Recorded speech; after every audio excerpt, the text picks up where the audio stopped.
Hello. This is Antje from Byte Shuffle. Thank you for always watching our videos. This time, I've put together a guide on how to approach the mirror match when playing Doomsday, as well as my overall thoughts on sideboard planning.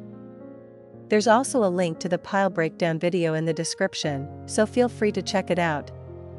Here is the deck list we will be using this time. I'll keep this hand since it looks like I can go all in on the first turn. My opponent appears to be on a turbo Doomsday build.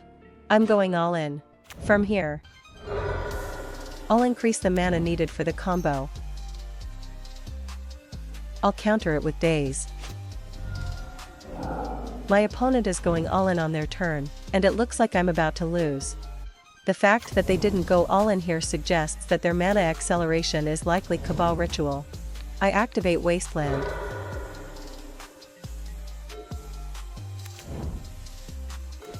I'm digging for a disruption spell. That was a misplay here. I should have stacked it as Daze to Mio, Inquisitive Student Force of Will, and drawn in that order. I'm going to dig for Force of Will. Surveil's effect sends it to the graveyard. I cast Doomsday. Since this is game 1, assembling Cavern of Souls and Thassa's Oracle almost guarantees a win. I think my opponent's combo is relatively slow, so I don't need to rush. I'll take my time and build a pile that wins reliably. Since Orcish Bowmaster sometimes shows up in the main deck, I won't include 2 Street Wraiths. I'll keep it to 1 as a consideration instead.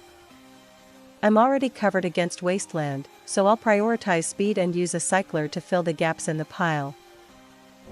I built the pile in the following order: Thassa's Oracle, Cavern of Souls, Edge of Autumn, Street Wraith, Consider.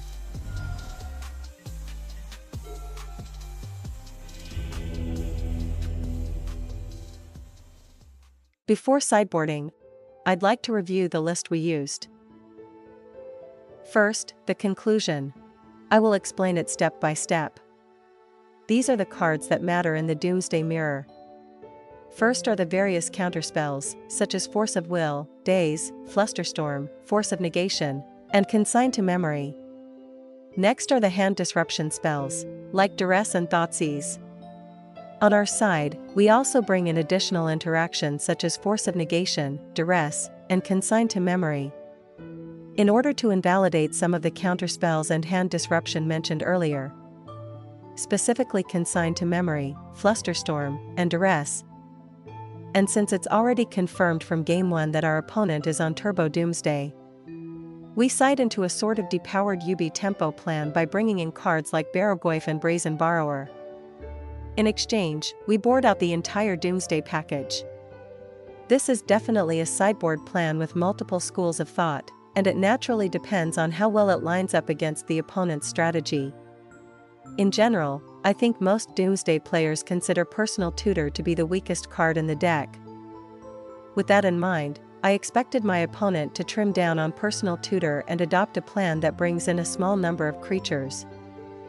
If my opponent chooses not to go with the creature plan and instead sticks to a speed-focused build that keeps Personal Tutor, there's a chance I could lose the next game. However, since I won Game 1, I can wait to see how my opponent approaches the matchup and adjust my plan for Game 3 accordingly. Therefore, this time I want to go with a strategy that offers a higher payoff if my read turns out to be correct. Let me add a quick clarification here. If I were on Turbo Doomsday this time and my opponent were on a tempo build, I would keep Personal Tutor and only bring in Murktide Regent as my creature threat. The reason is that tempo builds tend to run more creatures, which makes the creature plan much less effective for Turbo Doomsday. The reason for keeping only Murktide Regent is that, if timed correctly, it's the one creature that can realistically make the creature plan work. One of the advantages of Turbo Doomsday is that it runs a high amount of hand disruption, making it extremely well suited for short, decisive games. From the Turbo Doomsday perspective, I think the highest win rate line is to play around the opponent's wasteland, develop basic lands, fire off multiple discard spells, and then finish by casting Doomsday. That was a bit of a tangent, so let's get back on track. since I expect my opponent to trim personal tutor and adopt a plan that mixes in creatures, I'm sideboarding into a depowered UB tempo configuration. Next are the creatures, such as Murktide Regent, Sheoldred the Apocalypse, Orcish Bowmasters, and Tameo Inquisitive Student. To answer these, we bring in cards like the Long Goodbye and Fatal Push. Since we're effectively becoming a depowered UB tempo deck in this matchup, I'd like to share a few key concepts that are important when playing against UB tempo. When Doomsday adopts a creature-based plan against UB tempo, it only works if the opponent makes mistakes with their sideboard ins and outs. Otherwise, you end up as a depowered UB tempo deck, losing on card quality and numbers, especially in removal, Tameo Inquisitive Student, and Orcish Bowmasters, and if you try to play for a long game, you'll lose. In other words, once the opponent is allowed to fully expend their hand, the game is effectively over. In this matchup, our list has more removal and more copies of Orcish Bowmasters than the opponent's Doomsday deck, which means we're effectively the full UB tempo deck, while the opponent ends up as the depowered UB tempo. For that reason, we brought in additional removal spells after sideboarding. When you frame it as a UB tempo mirror, the matchup ultimately revolves around fighting over the opponent's Murktide Regent.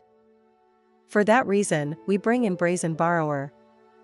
We include it not only as an additional clock, but also as an effective way to answer opposing Murktide Regent and Tameo Inquisitive Student, making it a very strong threat overall.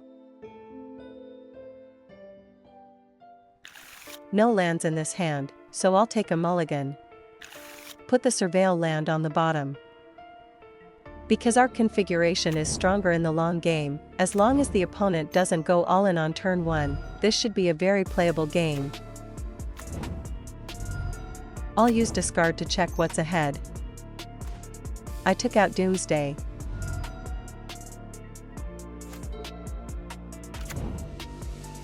I'm playing around days and moving to cut personal tutor.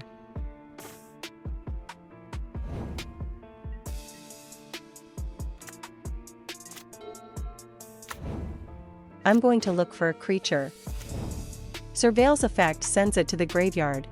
To play around Orcish Bowmasters, I use Street Wraith early.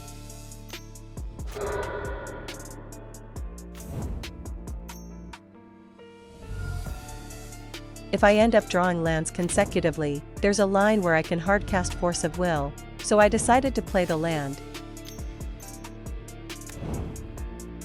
Thassa's Oracle's trigger puts one card on top and one on the bottom.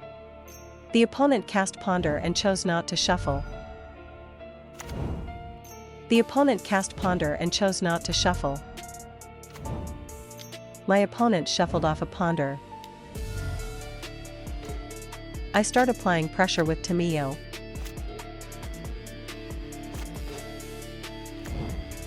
Just to be safe, I set up double Force of Will.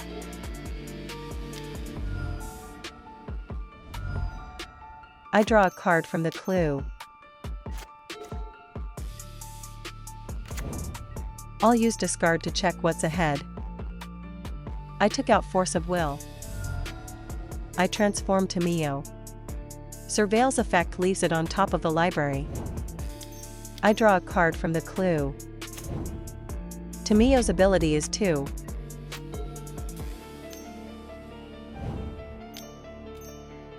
I'll counter it with Force of Will. Tameo's ability is 2.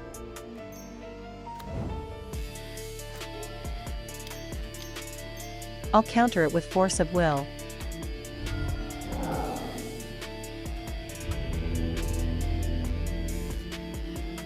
Thank you for watching up to this point. I apologize for the many play mistakes. I hope to improve at MTG together with everyone. If you enjoyed this video, please consider subscribing to the channel and giving it a thumbs up. See you next time. This is Antya.